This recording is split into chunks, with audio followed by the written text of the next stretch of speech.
In addition to being First Lady, a public figure, a journalist, you're also the mother of 4 children. This is juggling a lot, but thinking about your children and the children of your country and beyond, and hearing your praying, what does a future hold for that younger generation, and what is it that the First Ladies and Gentlemen can do to help that next generation with their work? Dear moderator, thank you for thought-provoking question. First of all, I would like to welcome the initiative of the First Lady of Ukraine, Olena Zelenska, to hold this first summit of First Ladies and Gentlemen. This is a very important platform to discuss our problems and maybe find solutions. As you said, I'm a mother of 4 children. Shushan is our 3rd child. She is 16 years old and is a student at UWC. When I was preparing my answer, I asked her to share her vision regarding to this question as a common teenager. And this is Shushan's answer. I'm quoting. From a perspective of a nowadays teenager, myself, an Armenian female and an international student, I can describe the mental health, mindset, and life of today's teenagers this way. Today's teenagers are the generation that is really passionate about change, equality, justice, human rights, and sustainability. They try to understand the world and create a better future for themselves. A factor that can make everything much harder or much easier for them are adults, parents, siblings, etc. And I believe the one thing that adults can do is helping teenagers understand some things and then making them feel free in their choices. In general, today's generation is definitely giving a bigger picture about the different future. And all they need is to have the opportunity to create something by their own passions, actions, and mindset. And quote. Ladies and gentlemen, although Shushan is not mentioning big problems, but at the same time she is dreaming about different future.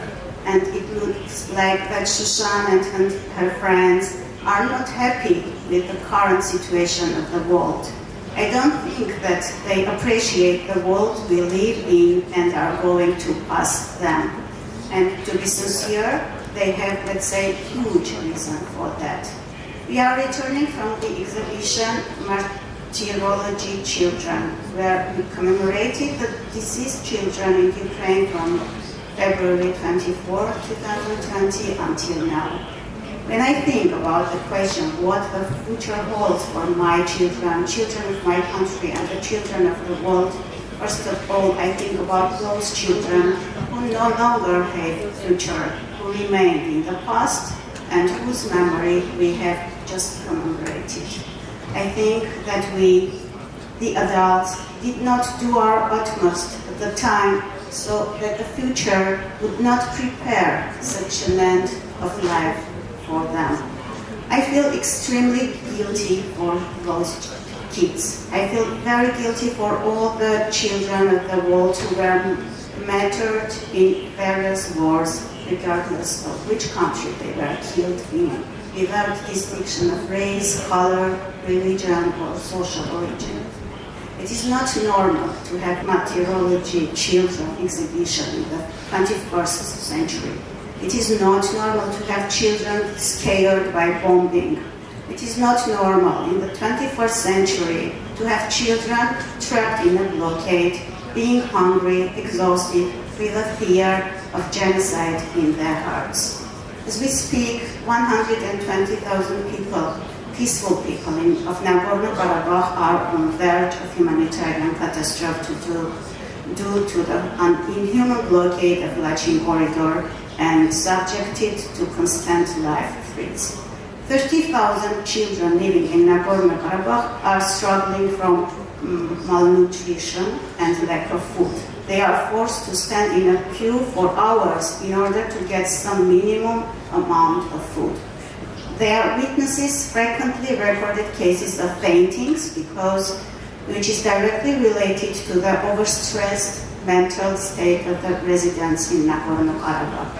30,000 children are blocked in a small land, deprived from their inalienable rights such as right to food, right to healthcare, right to education. 2,000 pregnant women in Nagorno-Karabakh don't have even basic access to healthcare.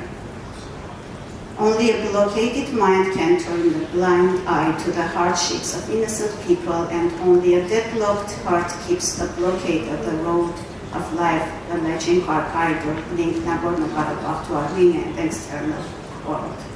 Coming to the end, I would like to call all of us to be enough brave to find the solutions to all our problems, including above mentioned, from completely other angle.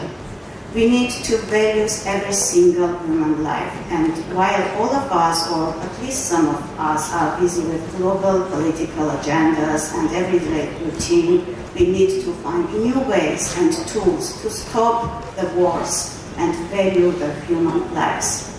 At the end of the day, global peace is a fundamental condition for progress, and only in this regard we can inherit a better world for future generations. With all within our minds, Armenia, with Women Political Leaders Global Network, is organizing a summit dedicated to the role of women leaders to promoting democracy, peace and security in 19th, 20 October in 2023 in Yerevan. Can I thank you for your contribution, and we'll learn more about that next summit beyond the scope of this meeting, but thank you so much. Okay, I just wanted to invite all these distinguished women to Yerevan in October to discuss the topic, very important. Thank you so much. Thank you, and thank you for your very self-reflection.